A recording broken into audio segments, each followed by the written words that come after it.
আমি একটা মেয়েকে বিশাল ভালোবাসতাম। মেয়েটার নাম ছিল মৌসুমী। সেই সময় তার লেবুর দাম অনেক ছিল, চাহিদাও অনেকটাই ছিল।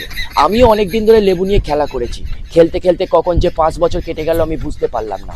এইবার ভাবলাম বাতাবি লেবু করব। তাকে বিয়ের প্রস্তাব দিলাম। মেয়েটা বিয়েতে রাজি হলো না, বললো আমার এখনো সময় লাগবে। সময় নিতে নিতে মাগির বাড়া 5 বছর কেটে গেল, এখনো তার বাড়া সময় হয়। যখন আমার ব্রেকআপ হয় না, খুব কষ্ট পেয়েছি।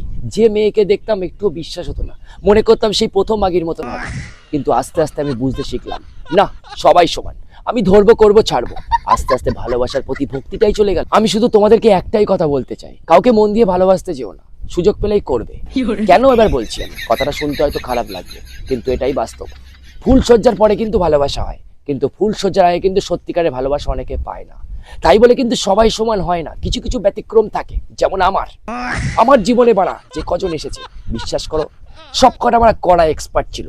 আমাকে হাতে করে মারা সিল কাটিয়েছে। এতগুলো কথা শোনার পর তুমি কি শিক্ষা পেলে? একটাই কথা সবসময় মনে রাখবে, ভালোবাসা বাড়ার বাল, মনে শুধু করার তাল।